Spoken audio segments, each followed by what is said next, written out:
Sudrail. Bonjour Fabien. Bonjour. Et merci beaucoup d'être avec nous. Fabien, alors vous l'avez dit au départ dans votre communiqué à Sudrail, vous avez bien dit en fait que vous faisiez au départ, vous mettiez un préavis de grève pour faire pression sur la direction en espérant que les négociations qui n'avaient pas démarré se passent pour le mieux pour vous. Est-ce que ces négociations aujourd'hui, elles ont démarré et est-ce que le fait de mettre la pression sur le pont du 8 mai a fait qu'elles se passent bien?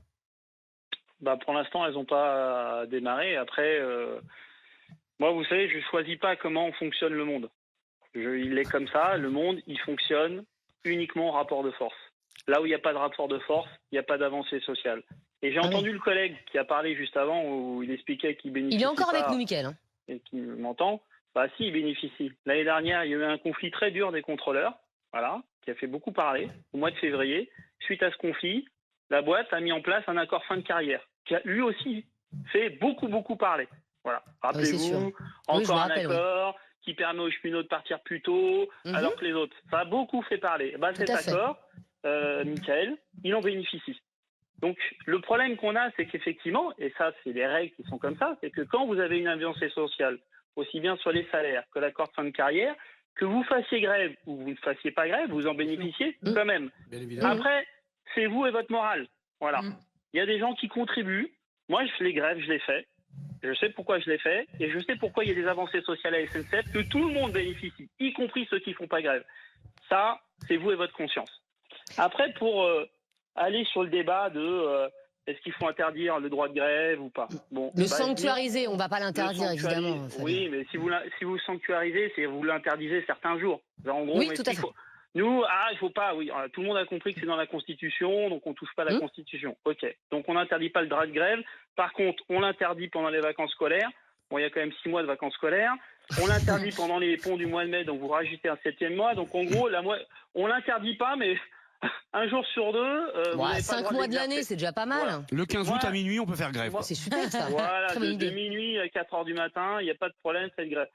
Heureusement que nos anciens, ils n'ont pas fait ça, franchement. Parce qu'aujourd'hui, tous ceux qui râlent et qui vont partir en congé avec les ponts, les machins, mais ça vient d'où ça? C'est tombé du ciel? C'est tombé de nos anciens qui sont battus, qui ont fait grève, qui en ont chié, parce que je peux vous dire qu'à l'époque, quand vous faisiez grève, vous en chiez, vous donniez pas à bouffer à vos gosses. Oui. Voilà, il y avait du charbon dans les locomotives, mais on a un peu changé d'époque quand même. Et heureusement qu'ils ont fait grève pour avoir tous ces acquis sociaux. Parce que si s'étaient posé les mêmes questions à l'époque, on n'aurait pas notre petit RTT tranquille pour partir en week-end, nos petits congés pour partir en week-end, nos petits machins. Heureusement qu'ils ne se posaient pas ces questions-là. Donc aujourd'hui, voilà, moi je vais pas m'excuser de faire grève. Je sais très bien que déjà j'aurais pas d'excuses et puis de toute façon c'est pas du tout ce qu'on vous demande, mais Fabien, vous savez quoi, vous êtes quand même très souvent invité dans Estelle Midi depuis 4 ans et je trouve quand même, vous allez me dire si je me trompe, mais que votre ton s'est adouci, c'est-à-dire que vous étiez beaucoup. Non mais je vous assure Fabien, et c'est un vrai plaisir de discuter avec vous. C'est-à-dire qu'il y a 4 ans, on va pas se mentir, hein, vous étiez quand même très dur en affaires, hein. On pouvait difficilement discuter, vous voyez, c'était très dur et j'ai quand même l'impression que vous et que d'autres syndicats, eh bien, vous êtes un petit peu amadoué. C'est-à-dire que vous avez quand même bien vu que l'opinion publique, elle était moins favorable au conflit que ce qu'elle était il y a quelques années. Et j'ai l'impression quand même que vous essayez, quelque part, le fait de nous expliquer à nous, opinion publique et nous, usagers de la SNCF, ce que vous allez faire, comment vous allez le faire dans un communiqué. Vous ne le faisiez pas ça avant. Est-ce que quand même, vous essayez pas de vous réconcilier aussi avec la population, Fabien ? Évidemment, autrement on ferait grève et on communiquerait pas dans les médias. Voilà, si je viens exprès vous parler, c'est parce que l'opinion publique, ça compte. Et c'est d'ailleurs pour ça que la stratégie qu'on a plantée, voilà, c'est pas une stratégie, on fait grève la semaine prochaine, il n'y a pas de place à la négociation. On aurait pu faire ça. Il y a quelques années, c'est ce qu'on faisait. Là, on laisse un mois, justement, en disant attention, autour du 8 mai, il va y avoir une grève importante des conducteurs, des agents du matériel et des contrôleurs. Bon, on a un mois pour s'asseoir autour de la table et trouver des solutions. On a réussi à en trouver l'année dernière sur un certain nombre de points.